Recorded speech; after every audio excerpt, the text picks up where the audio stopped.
हिमाचल प्रदेश में 3 निर्दलीय विधायकों का इस्तीफा अभी तक स्वीकार नहीं हुआ है। मामला हाई कोर्ट पहुंचा, लेकिन तीनों निर्दलीय विधायकों को हाई कोर्ट से भी फिलहाल कोई राहत नहीं मिली है। मुख्य न्यायाधीश MS रामचंद्र राव और ज्योत्सना रेवालदुआ की खंडपीठ ने मामले में अपना फैसला सुना दिया है। 2 अलग अलग याचिकाओं में खंडपीठ ने अपना निर्णय सुनाया। एक याचिका में निर्दलीय विधायकों ने हाई कोर्ट से इस्तीफा स्वीकार करने की मांग की थी।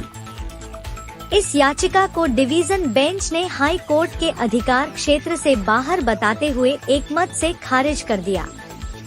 वहीं दूसरी याचिका में विधानसभा अध्यक्ष को इस्तीफा स्वीकार करने के लिए निर्देश देने की मांग थी। इस याचिका पर दोनों न्यायाधीशों ने भिन्न दृष्टिकोण से फैसला सुनाया है।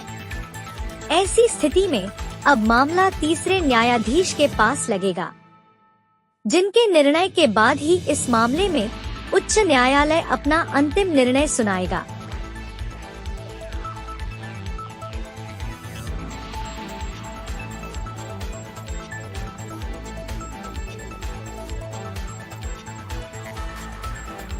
देखिए, जो इंडिपेंडेंट विधायकों ने हाई कोर्ट में याचिका दायर की थी कि हमारे रेजिग्नेशन को एक्सेप्ट किया जाए और उन रेजिग्नेशंस को हाई कोर्ट ही एक्सेप्ट कर ले, ना कि क्योंकि स्पीकर एक्सेप्ट नहीं कर रहे हैं, उस याचिका पर आज उच्च न्यायालय ने अपना फैसला सुनाया। न्यायालय एक प्रश्न की जो याचिकाकर्ताओं की न्यायालय से गुहार की प्रेयर थी कि हमारे रेजिग्नेशन उच्च न्यायालय ही स्वीकार कर ले, उस प्रेयर को हाई कोर्ट ने रिजेक्ट कर दिया है। उन्होंने कहा है कि हाई कोर्ट इस प्रेयर को स्वीकार नहीं कर सकता। परंतु दूसरी तरफ उच्च न्यायालय में एक डाइसेंटिंग व्यू आया है दोनों माननीय न्यायाधीशों में। डाइसेंटिंग हिंदी के मीडिया के लिए कि उन दोनों का एक विभिन्न व्यू विचार रखे हैं कि क्या हाई कोर्ट माननीय स्पीकर को ये निर्देश दे सकता है कि वो रेजिग्नेशन को कब स्वीकार करें, कितनी जल्दी स्वीकार करें और कैसे स्वीकार करें। तो जो माननीय मुख्य न्यायाधीश का व्यू है, उन्होंने अपने फैसले में जो न्यायालय में सुनाया है, क्योंकि फैसला भी अपलोड नहीं हुआ है, परंतु उन्होंने अपने फैसले में ये सुनाया है न्यायालय में कि माननीय स्पीकर का जो पद है, जो पोस्ट है, वो बहुत उच्च दर्जे की संवैधानिक पद है। क्योंकि ये एक संवैधानिक पद है, तो हाई कोर्ट किसी भी प्रकार से संवैधानिक संस्था को ये निर्देश नहीं दे सकता कि इन स्पीकर इन मामलों पर फैसला कैसे लें। परंतु माननीय न्यायाधीश ज्योत्सना दुआ रेवाल जी का मत है, जो न्यायालय में एक्सप्रेस किया गया, कि क्योंकि हाई कोर्ट 226 में जुडिशियल रिव्यू कर रहा है, जिसमें स्पीकर द्वारा रेजिग्नेशन स्वीकार ना करने के मामले को चुनौती दे दी है, तो यद्यपि हाई कोर्ट एक्सेप्ट नहीं करेगा रेजिग्नेशन, ये पावर सिर्फ माननीय स्पीकर साहब के पास है, परंतु हाई कोर्ट स्पीकर को ये डायरेक्शन दे सकता है कि वो इस मामले का जल्द निपटारा करे या विदिन 2 वीक्स निपटारा करे। उन्होंने 2 सप्ताह के शब्दों का इस्तेमाल किया है कि वो 2 सप्ताह में निपटारा करेगी। तो जब भी ऐसी स्थिति पैदा होती है, डाइवर्जेंट व्यू आता है, डाइसेंटिंग व्यू आता है, तो डिवीज़न बेंच जो है उस केस को माननीय तीसरे न्यायाधीश के समक्ष रखती है, जो प्रशासनिक स्तर पर माननीय मुख्य न्यायाधीश रखेंगे, और वो तीसरा न्यायाधीश उस मामले की पुनः सुनवाई करेंगे। उस सुनवाई के पश्चात जो भी फैसला माननीय तीसरे न्यायाधीश देंगे, वो फैसला अंतिम फैसला होगा। देखिए, होगा लिमिटेड फैक्ट्स पर ही, वो लिमिटेड क्वेश्चन माननीय डिवीज़न बेंच ने बना दिया है, और वो प्रश्न जो तीसरे न्यायाधीश के समक्ष जाएगा, वो यही प्रश्न है, whether high court can direct the speaker to decide the issue in a particular manner or in a particular time। वो इशू कोर्ट ने बना दिया है, अब थर्ड जज उन्हीं पर ही अपना मत प्रकट करेंगे।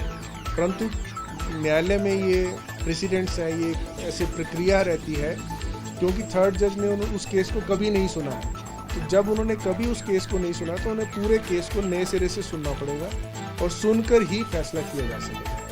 तो ये एक प्रैक्टिस है कि वो पूरी तरह से रीओपन होगा केस।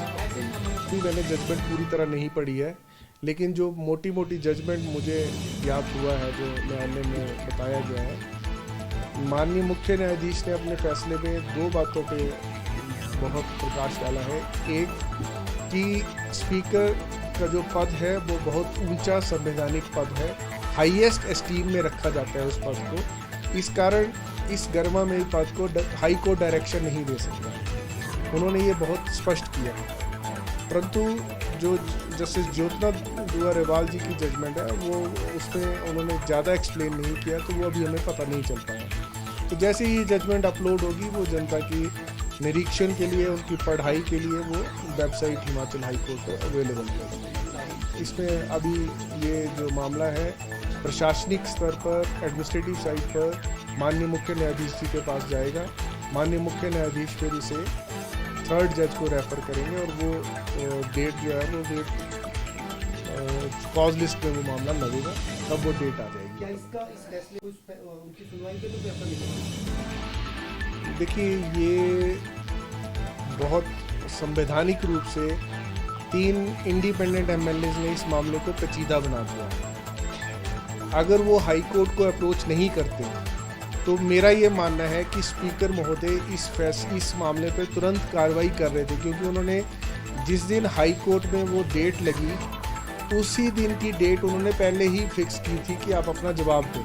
परंतु इस इन बिटवीन उस डेट को लगने से पहले उन्होंने हाई कोर्ट अप्रोच कर लिया।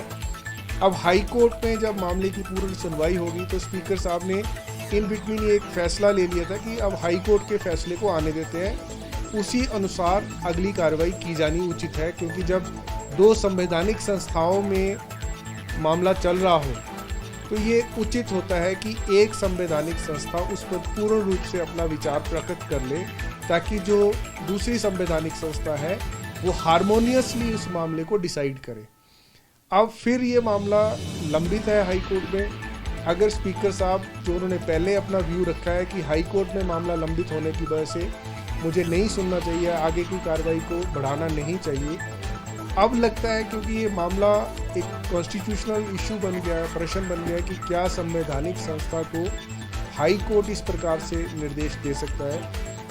तो मेरा ये पर्सनल मत है कि माननीय स्पीकर साहब को अब थोड़ा और इंतज़ार करके इस फैसले का पूर्ण रूप से निपटारा हो जाना चाहिए हाई कोर्ट से। एक बार हाई कोर्ट से मामला पूरी तरह से समाप्त हो जाए, वो इंडिपेंडेंटली बिना किसी प्रकार की हाई कोर्ट की इंटरवेंशन से या बिना और किसी प्रकार से वो इंडिपेंडेंटली अपना मत व्यक्त कर सकते हैं। और दूसरी बात, माननीय मुख्य न्यायाधीश ने अपने फैसले में ये भी क्लियर किया है कि उन्होंने जो रेजिग्नेशन है वो जेन्युइन है या ठीक नहीं है या ठीक है, उस पर किसी प्रकार का कोई मेरिट पे मत व्यक्त नहीं किया है। तो उनका कहना है कि ये मेरिट पे जो ये मत व्यक्त करना ये माननीय स्पीकर का क्षेत्राधिकार है, तो हाई कोर्ट इस मामले में किसी प्रकार से कोई मत व्यक्त नहीं करेगा।